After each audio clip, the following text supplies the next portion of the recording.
Who else do we have?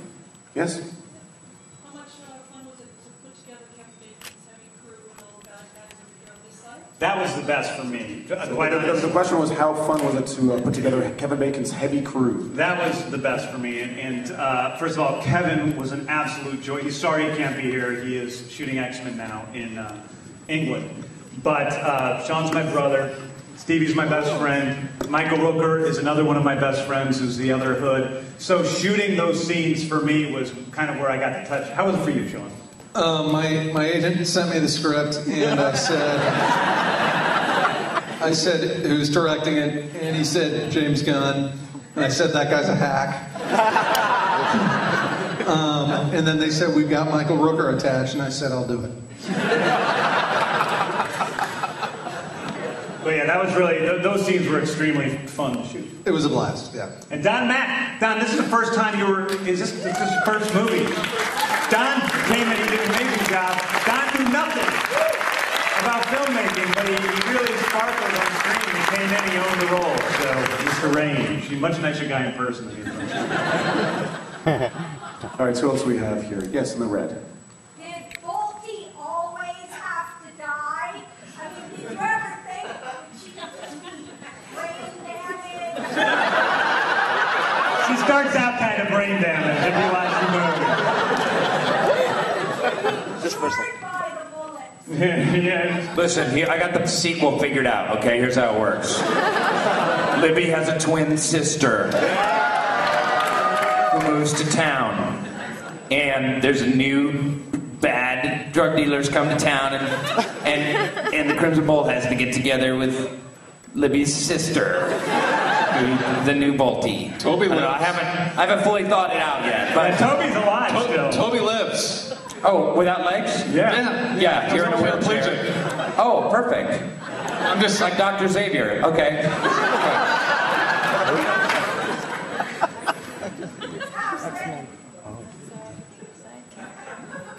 Sarah could be my sidekick. That would be good. That'd be good.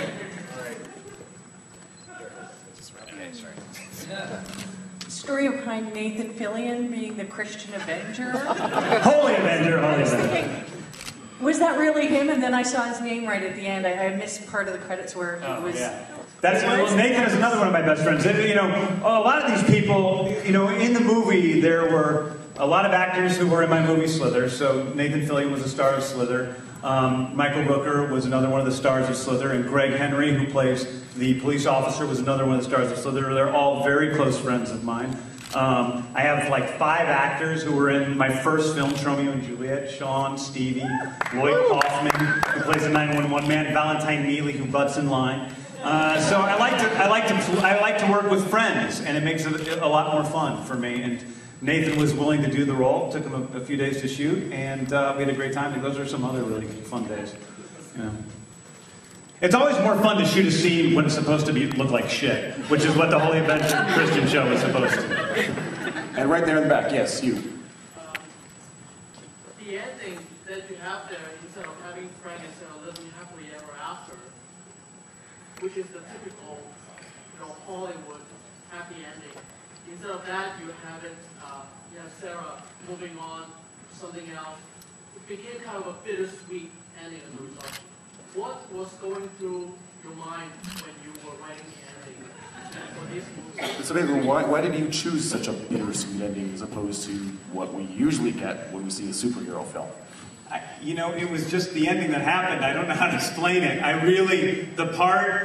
It's not exactly automatic writing, but the speech that Raine gives at the end about how, you think that I'm the crazy one, which is kind of what I thought while I was writing the whole script. I thought that the Crimson Bolt was crazy. Maybe you do too. Maybe you watch a movie and think that. But at the end, he feels like he was doing what he was called to do. And as crazy as you think he is, and as many oddballs as there are out there trying to do their thing and you think they're crazy, they don't think they are. He doesn't think he is. And that's what his speech is about at the end. And even though you think of it as a bittersweet ending, yes, it's bittersweet, but the truth is that he loves Sarah. I mean, he really loves her. He doesn't love her because he wants to fuck her. He loves her because he cares about her. And at the end of the movie, it shows that he's not just a stalker. He cares about the character. And I don't think it's totally bittersweet. I think it's kind of happy. It may be sad to us. I don't want to live a life staring at a wall of pictures with holding a bunny. But Frank seems to be pretty happy there at the end. He's got his rabbit. You know, he's obviously learned to enjoy life in a way that he never has before through all his photos. So, you know, I think to me, it is sort of a happy ending. It's just not your typical happy ending. I feel like you're my Canadian doppelganger.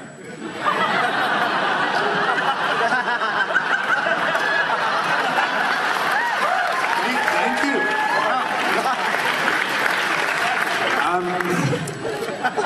Speaking of Canadians, this role was so much more kind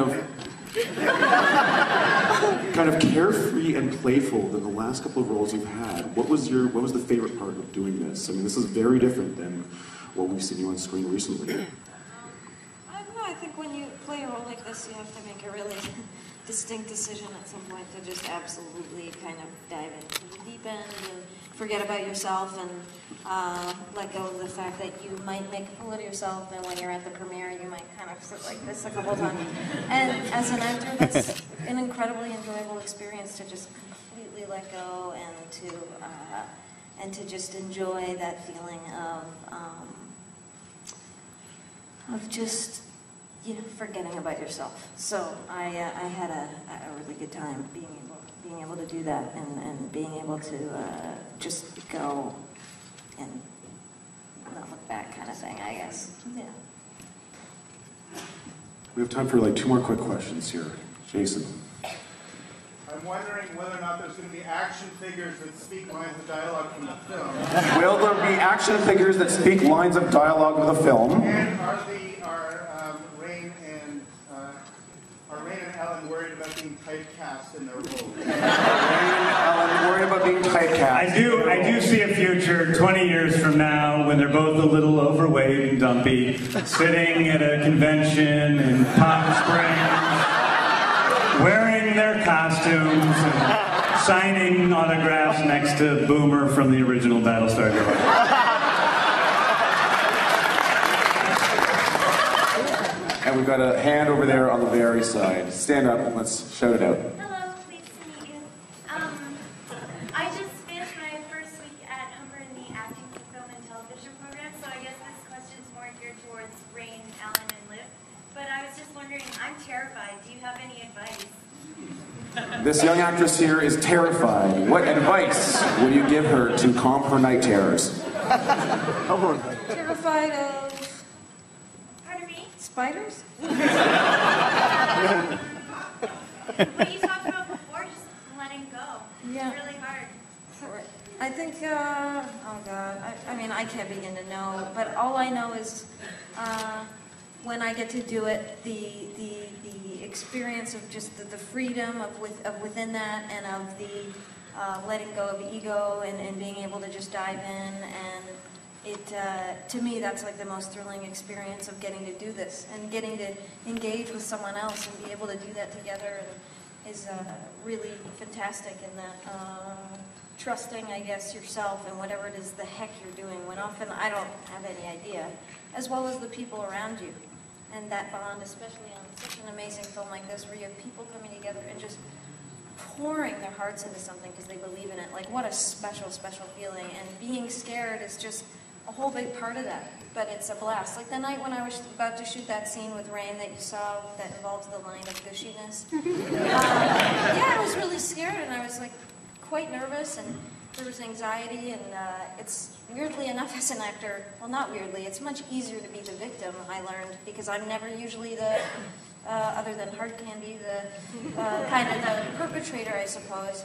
Usually I'm playing the victim, and I think we all know really what fear feels like, and we can really relate to that, whereas when I had to be this kind of like... Rapist. I don't know where I'm going with that, other than the fear is totally a part of it, and maybe. Keep going. Well, I don't think I understand what you're saying.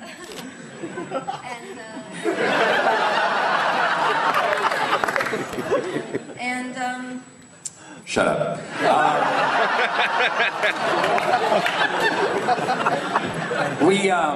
That's a great question. What? Sorry, I think actors get a bad rap, and I think that being an actor is a really awesome thing to do, and it's a great responsibility to be an artist and transform yourself and tell stories, and you have to be in service to that. If you're in service to something higher than yourself and your own ego and your own self-will, then that's when the real payoff in life happens, and not only in acting, but in everything you do. Absolutely. And just a final question, James, now that you've got this film done, and what's next for you? What are you working on currently, or what's... You know, I'm finishing editing. I did a thing, there's a Fairley Brothers movie, which is like a modern Kentucky Fried Movie with a bunch of shorts. I just got done shooting a short with Elizabeth Banks and Josh Duhamel, cutting that with an animated figure, and Josh Duhamel and Elizabeth Banks. Finishing up working on a video game, secret video game, and then I'm trying to figure out what movie I'm going to do next. So we'll see. And if you don't follow either of these guys or Ted Hope on Twitter, do it tonight. Thank you very much. Thank you. Thank you.